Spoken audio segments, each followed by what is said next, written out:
abashaka kuba abagenti ba Digital Encyclopedic Tech Limited biroroshye cyane. Iki kigo gitanga amahugurwa nkuko twabivuze, gitanga amahugurwa mu misoro, kigatanga amahugurwa ku byerekeranye no kwestara CCTV camera, dutanga amahugurwa ku bantu bakeneye kwiga gukora video editing, graphic design kandi mu gihe gitoya cyane, kuko twebwe twigisha pratique nyinshi kuruta theory. Ubwo uzasanga umwana arangije segonderi azi ibintu by'imisoro, azi no kubisobanura, kubwira TVA, kubwira CIT, PIT, byose abasha gusobanura accounting neza, ariko atabasha kubikora kuri machine, atabasha kudekararira umuntu. Twebwe rero dukura ibintu muri theory tukabishya muri pratique kandi mu gihe gitoya. Ikindi dukora ahangaha ni uguhuza abakozi n'ababashaka, kuva abakozi bo mu rugo, abajardinier, abita ku bantu, gatekeeper, abashoferi n'abandi. Twebwe duhuza, iyi company ifite website ihuza abantu, ihuza abakozi n'ababakeneye. Niba ukeneye akazi rero hita wiyandikisha, kandi nawe niba ubuze umukozi wihangayika, duhamagare ako kanya mu minota ingahe tuba tumuhamaze kuguha umukozi. Rero duhuza abakeneye, niba ufite ubukwe, ibikorerwa mu bukwe byose, harimo abafotografe, harimo aho uzabukorera, amahoteli, gardens n'ibindi. Ibyo byose ukeneye mu bukwe kugira ngo ubukwe bukorwe, yaba MC, yaba aho uzifotoreza, yaba aho uzakorera dote, byose tuba tubifite ku rubuga. Duhuza rero abo bantu bo muri ubwo buryo bwose kugira ngo ubukwe bukorwe. Rero twebwe icyo dukora ni uguhuza. Twamara guhuza, hari amafaranga ya komisiyo ushaka serivisi atanga, ayo mafaranga ni nayo tuhaho umuntu witwa umwagent. Niba ukeneye kuba umwagent wa Digital Encyclopedic Tech Limited, nta kindi ukora, wowe ni ukutuzanira ayo makuru. Iyo uyakeneye aje akagira komisiyo nk'uko mu masezerano tugirana n'umwagenti abibona, hari amafaranga uhabwa kandi utiriwe ugira aho ujya. Ni ibintu ukorera kuri telefone yawe ukoresheje telefone na internet. Waba ufite umuntu ushaka akazi, ese waba uzi ahantu hari ubutaka cyangwa imodoka cyangwa ikindi kintu cyose cyaba kigurishwa, Digital Encyclopedic Tech Limited yagutekuriye marketplace, urubuga ruhuza abantu bafite amahirwe n'abayakeneye. Kuri Digital Encyclopedic Tech Limited ushobora kubona no gutangaza amahirwe ajyanye n'akazi, imitungo, ibinyabiziga, ahabera ubukwe ndetse n'ahabera ibirori hose. Ariko si ibyo gusa, turashaka abantu 100 bazaba abagent ba Digital Encyclopedic Tech Limited. Niba ushaka kuba umwagent wa Digital Encyclopedic Tech Limited, dore ibyo uzajya ukora. Icyambere Digital Encyclopedic Tech Limited ikora ni ugutanga amahugurwa mu byerekeranye n'imisoro, video editing ndetse no kwestara CCTV camera ndetse n'amashanyarazi. Icyo ukora wowe nk'umwagenti ni ukuzana abanyeshuri bakeneye training, bakeneye amahugurwa. Iyo umunyeshuri abonetse hari amafaranga ya komisiyo uhabwa. Ikindi umwagenti yakora ni igihe ubonye ahantu hari ikibanza kigurishwa, inzu igurishwa, inzu ikodeshwa, ahantu habera ubukwe, icyo ukora ni gufotora, umaze kujyana amasezerano na nyiri umutungo, warangiza ukabizanira Digital Encyclopedic Tech Limited nk'uko turi bubikwereka uburyo bikorwa ku rubuga. Warangiza iyo ibyo bintu bibonye umukiriya, uhabwa amafaranga ya komisiyo. Rero iyo umaze kwemerwa kuba umwagent wa Digital Encyclopedic Tech Limited, tuguha icyo bita partner ID, tukaguha referral code, tukaguha badge ya company, kandi ugakoreraho uri ukoresheje telefone na internet utiriwe ugira aho ujya. Niba ushaka kuba rero umwagenti wa Digital Encyclopedic Tech Limited, ayo mahirwe nagucike, duhamagare kuri 0788 42 67 69. Reka twinjire ku rubuga turebe uburyo bikorwa. Nta kundi bikorwa rero uretse kwita winjira muri browser ukoresha. Ngiye ngunda gukoresha Google Chrome, uraza ukahita wandikamo hariya muri search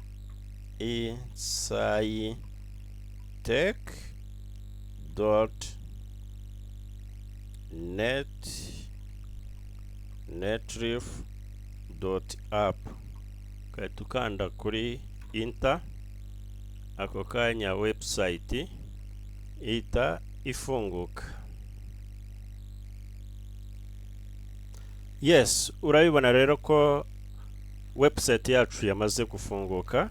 Muri ubu buryo ifungukamo, murayibona hano hari home, hari training, hari marketplace, hari Positive Mind Africa, hari Bible and current events, tukagira na Digital Encyclopedic Health, tukagira ebook store, about us, contact. Izi nizo title hano dufite.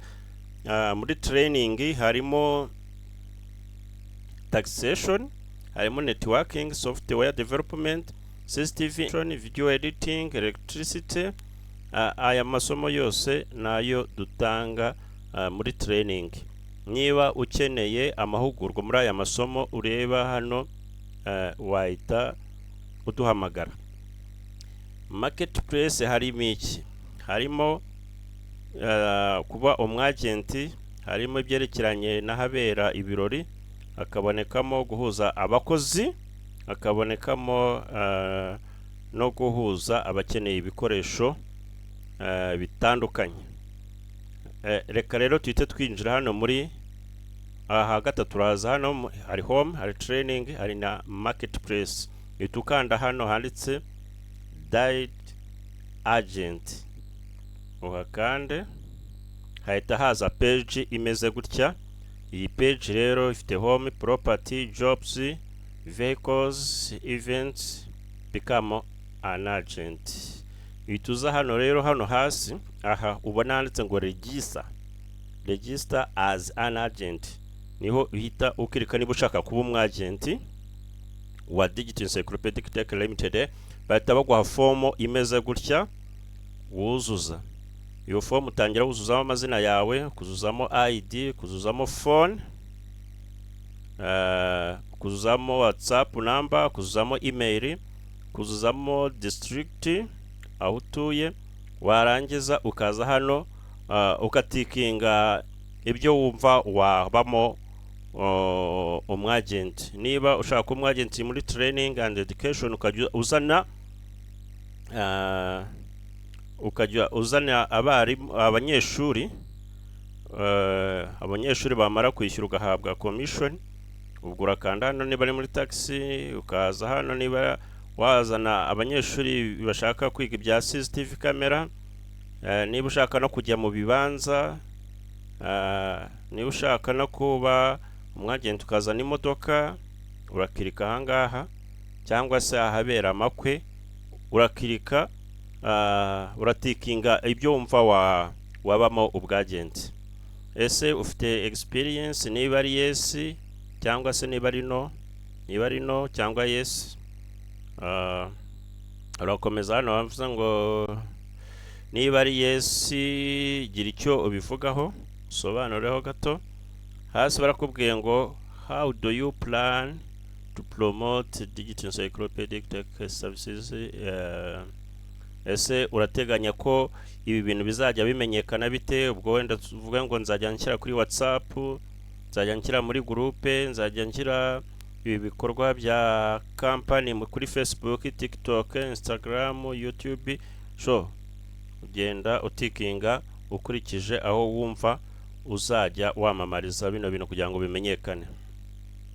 Barakubwiye ngo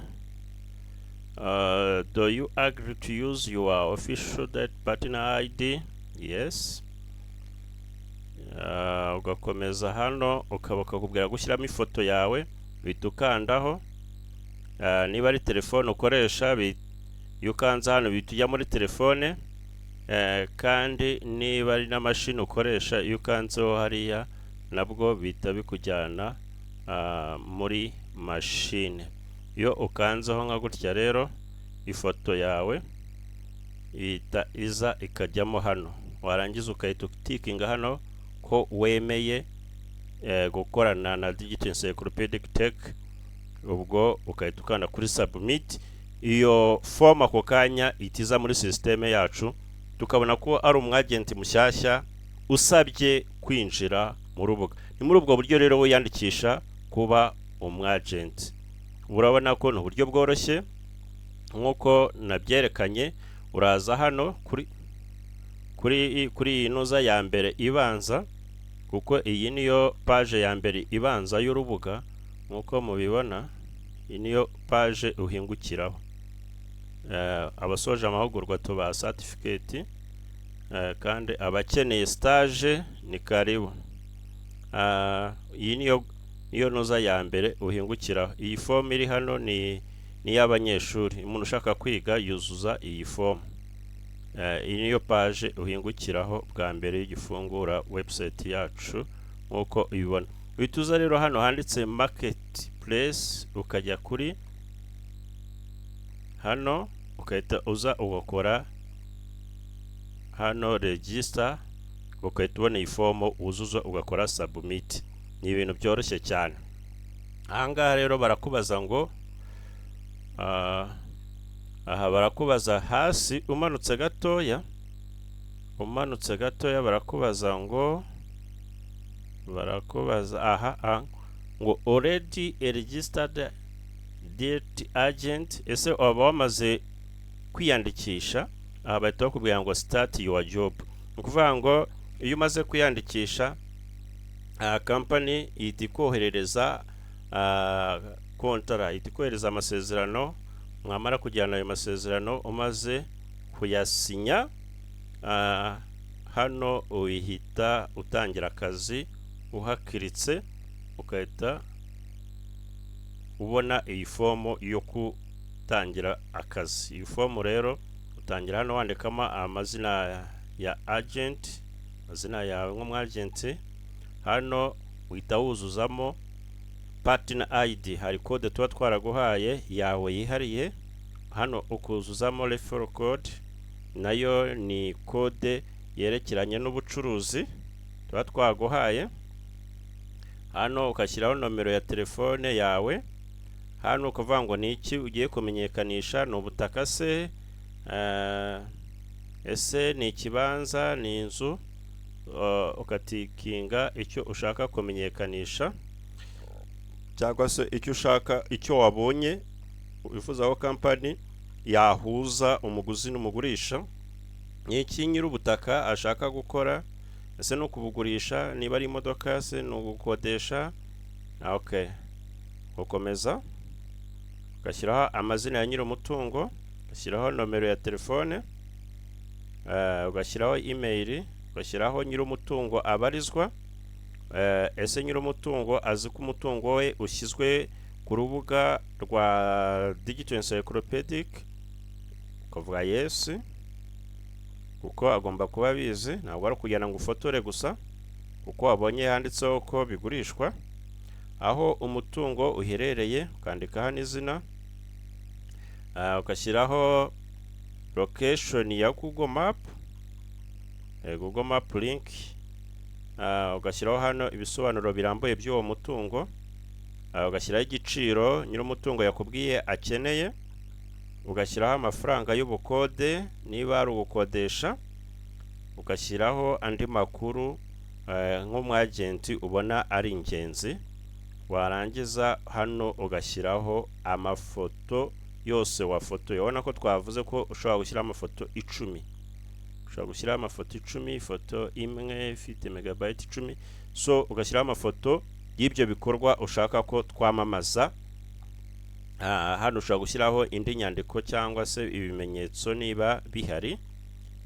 warangiza hano ngo uburyo bwo kuvugana na nyir'umutungo, ese yakubwiye ko twajya tuvugana kuri telefone, ni kuri WhatsApp, ni email.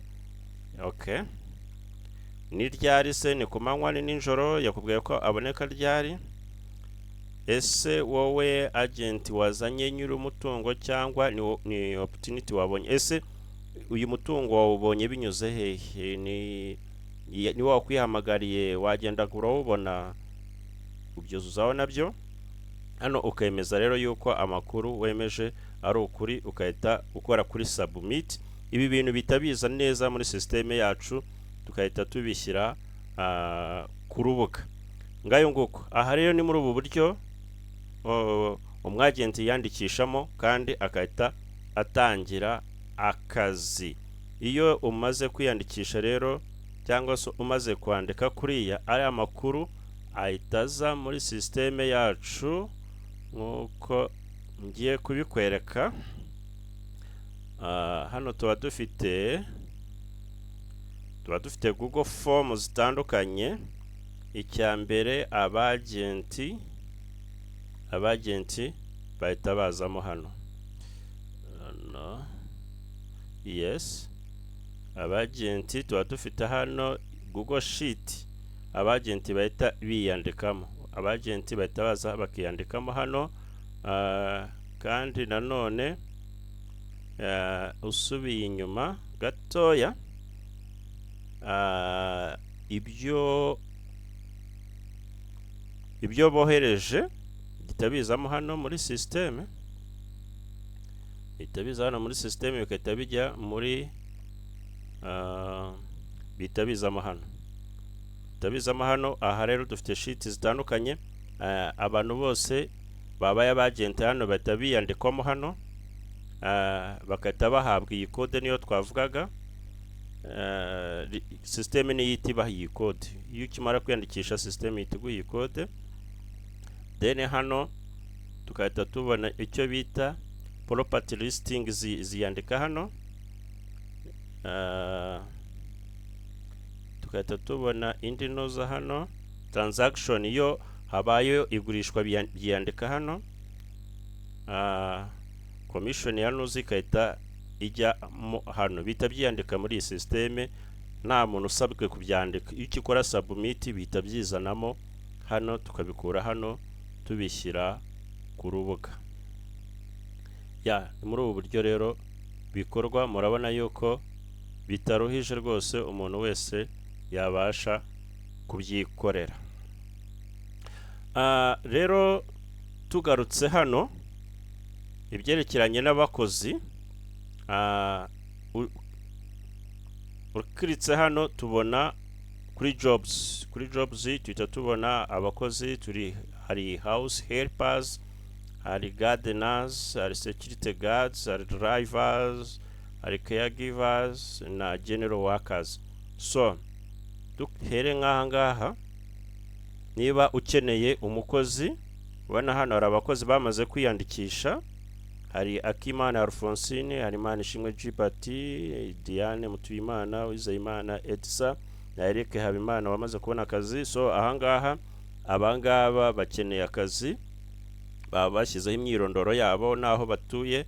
Wowe ukeneye rero umukozi, uraza ukareba hano, ukareba muri aba bakozi ni uwuhe. Iyo umaze kumubona uhita ukanda hano kuri contact, ako kanya uba uje guhamagara company, ukahita utubwira uwo wifuza. Ubwo natwe tuhita tumuhamagara, kuko muri systeme tuba dufitemo aho biyandikishirije. Iyo uje hano muri systeme, kanze mbibereke aho tuba tubafite abakozi, tuba dufite imyirondoro yabo, ndetse no mukoresha hari amasezerano tugirana mbere yuko atwara umukozi. Ariko hano tuba dufite ahantu biyandikishirije. Iyo amaze kwiyandikisha kuri website, imyirondoro ye ihita izamo ahangaha. Tuvuge nk'uyu muntu witwa niyo niyo dusenga Penina, urabona ko ari female, itariki y'amavuko, ukaza WhatsApp hano ya foto yohereje ibiriho hano, adresse ze Rwamagana, tukata tubona hano kugera ku mudugudu, amashuri yize, experience afite, aho yabikoreye, indimi avuga, amafaranga make yashobora kuba yahembwa, akashyiraho hano abantu bamuzi, shyiraho abantu bamuzi na telefone zabo, wa mbere, wa kabiri, wa gatatu, na nomero z'amatelefone yabo bamuzi. Ubona ko hano rero tuba dufite imyirondoro ye, dufite indangamuntu, telefone, abantu bamuzi, dufite aho twamubariza, telefone iramutse idaciyemo twahamagara imwe muri ziriya ku buryo twabasha kumubona mu buryo bworoshye. Aba rero n'abamaze kwiyandikisha bose biyandikisha baciye muri rwa rubuga rwa website ya insightech.netrif.app, warangiza ukiyandikisha. Iyo ugikanda submit bihita biza hano muri iyi systeme yacu.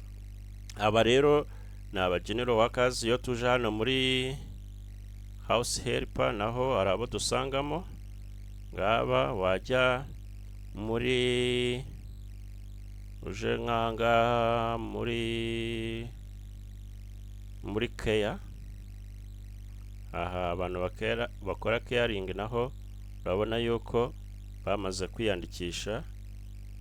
Uriya Penina twavugaga ubona ko yamaze kugeramo, Rosette yamaze kugeramo, bari available. Iyo ubona hano akamenyetso kanditse available biba bigaragaza ko uwo muntu tutaramutanga.